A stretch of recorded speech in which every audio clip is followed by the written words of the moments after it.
Petite séquence FAI TV exceptionnelle en guise de briefing du Grand Prix d'Espagne à Barcelone.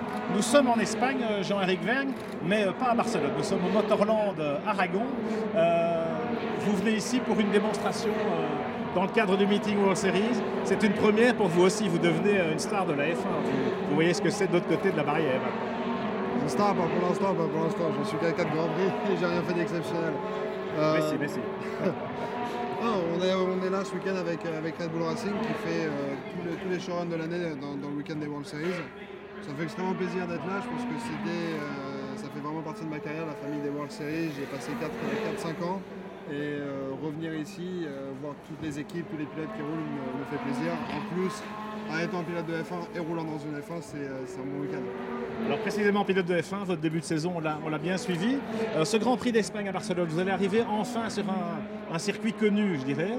Vous avez en plus participé aux essais privés du Mugello. Comment ça se présente pour Toro Rosso, ce rendez-vous espagnol?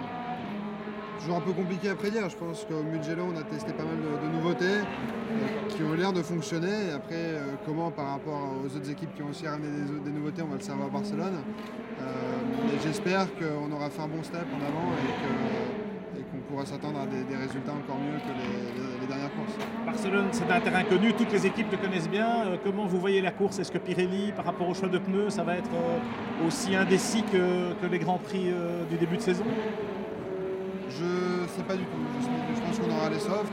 Après, si les médiums ou les hard, je sais pas bien.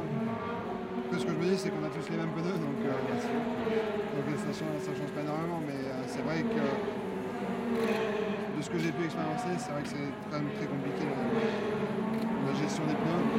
Et c'est quelque chose qu'il faut que j'apprenne. Et plus les grands prix iront, mieux je me sentirai avec ces pneus. Parlez-nous de la course en tête des top teams. Comment est-ce que vous voyez ce début de saison européenne? Ça a été très ouvert jusqu'à présent. Est-ce qu'il y a une équipe qui va éventuellement prendre un peu le dessus? Je vois ça d'un point de vue extérieur, un début de saison génial. 4 courses, 4 vainqueurs différents, 4 équipes différentes aussi. Avec Mercedes qui a fait une pole, qui a gagné une course, McLaren qui semble très fort, Red Bull qui semble revenir aussi à Bahreïn, Renault, enfin Lotus, qui ont l'air d'avoir une excellente voiture. Ça a vraiment l'air d'être très serré. Chaque Grand Prix, c'est toujours un peu différent. Donc, honnêtement, je pense que personne peut avoir la prétention de dire qui va gagner. Un 5e vainqueur à Barcelone, c'est possible si c'est une Lotus, par exemple. Ce serait unique dans les annales depuis 1983. Cette Lotus, elle a encore impressionné au Mugello avec Romain Grosjean. Vous croyez que c'est vraiment un team qui peut se mêler à la lutte pour la victoire avec les autres? Je pense. Il ne faut pas oublier que c'est quand même un team... une grosse équipe qui a gagné 2 fois le championnat du monde avec à l'époque d'Alonso.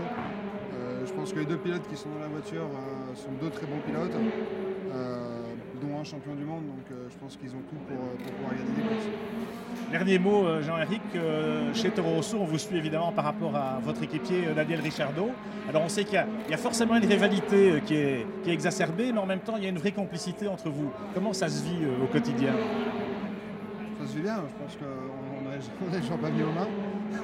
Non mais évidemment tout le monde voit un de nous deux arriver chez Red Bull à la place de Weber, mais pour l'instant je pense qu'aucun de nous deux a le niveau de remplacer Marc et qu'on a, moi personnellement, beaucoup de choses à apprendre et à m'améliorer. Donc rien que par rapport à ça, je ne me mets vraiment pas de pression et j'essaie de faire mon petit chemin, apprendre un maximum et réussir à sortir des bons résultats d'ici quelques Grands Prix.